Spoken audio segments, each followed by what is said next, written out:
You're right there guys, it's Stihl from TH Trees. I've just had to repair this bit here because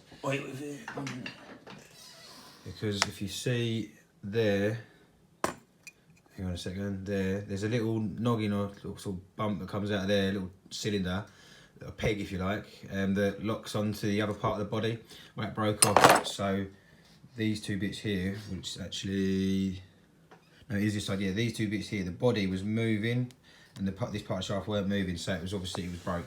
Don't know how we did it. Either someone didn't pull the handle, the little lever there, or it just broke because it's it's a cheap part, or it's just at least not very well made. Well, it's very lightweight. It's very flimsy, if you know what I mean.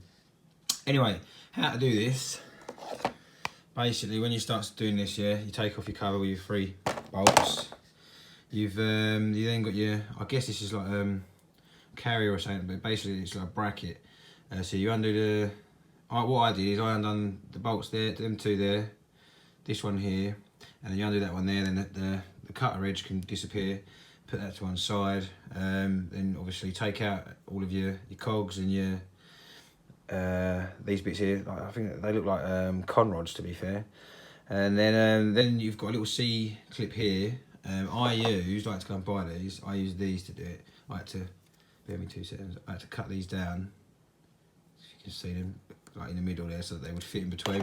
They're just like needle nose, like little, whatever, little C-clip openers, if that was the non-technical term. Anyway, so once you do that, the little motor, which is on this side here, will be able to come out. Now on this side, all you do is you undo the covers here, put it to one side, and then the motor, what I actually did is I hit here with a little tap on, I actually used a combi spanner, but used a little hammer and a bit of little wood or something to cushion it, and it tapped it out. And what it did is it actually popped out the old bearing out of the old case, and then I had to go and put this, the motor in a little vise, and I just slightly hit a little chisel in between this and the motor, just to pop it along the shaft, and it did pop nicely because obviously it gets weather worn and can get crappy, and it just wouldn't come off anyway. So it's like slid off nicely, cleaned up the shaft, and then pushed it back into this new bit. Underneath there, it's literally, you undo this bolt here, the casing comes off. What I did is I undone the 4 bolts here on the shaft as well, just to get the shaft out of the way.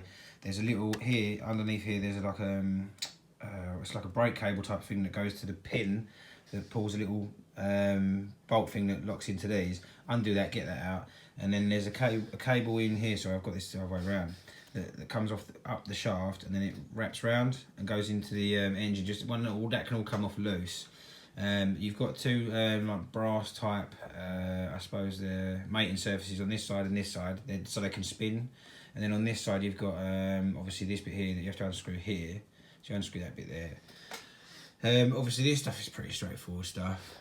Just make sure it goes in the right hole. You've got this little bolt and a washer here, and then you've got a mini washer underneath. You've got a big round washer here, a thick one there. So obviously you can see the orientation. The only challenging bit I found, to be fair, was first of all getting a bit for the C-clip, but once that's done, that's easy. And then because I didn't know what I was doing, I'm just trying not to bust it. I finally worked out, just tap on the shaft here, and it will pop through the casing. And then obviously if the bearing comes away or it goes through, leaves the bearing, then fine, that's brilliant, because you don't need that bearing. The new casing comes with new bearings already pressed in. So if you're lucky, then happy days. But if not, all you do is I just put it in a vise, get a little hammer and a chisel, and just tap between literally the bearing and the motor side there. It's got a big like metal washer fixed to the actual electric motor. As you just pop it between them two, and it pops up nicely. You might have to fiddle about with it, but other than that, that is pretty much how you do it. Like I say, on the other side, the motor itself is actually held in, like with the C-clip here, and I think, and then obviously you've got a little switch on the other side, so you have to switch over the little switches that just goes in one of these sides here. That just tells you when it's in the locked position, it won't let it start. That switch also gets jammed all the time, and it stops it. Sometimes when your pulse just stops, that'll be why.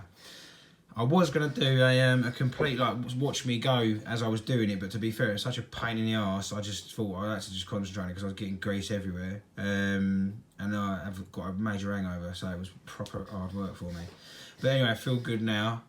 So I thought I'd quickly just show you. So hopefully if you do come across this problem, hopefully you can listen to what I'm saying and you can watch it, and it'll give you step by step. All you've got to do is be organised. When you take your bolts out, I always try to keep bolts with the parts. So the cover, I'll keep the 3 bolts with the cover. Then when I take off the carrier, I'll keep the bolts. I'll try and keep all the bolts together for organisational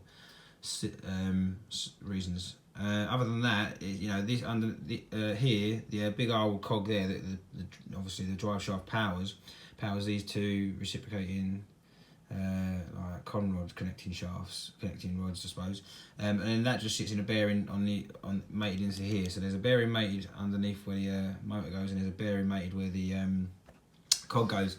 It's real simple stuff. Don't get me wrong. Balancing the cutter edge is a pain in the arse, but other than that, your only real problem will be literally getting the motor out. But all you do is a little tap and it pops out. It's not locked in any other way. It seats in the bearing nice and tight. Obviously, as it gets used, it'll probably, you know, like wear into it. I don't know the word, like, you know, sort of slightly rust or just sort of wear in, sort of, you know, they get quite tight. Anyway, hopefully that helps you. I've not found anything else on the internet that showed me how to do it, so I must be the first one with this problem. So test pilot tell. Thanks for watching.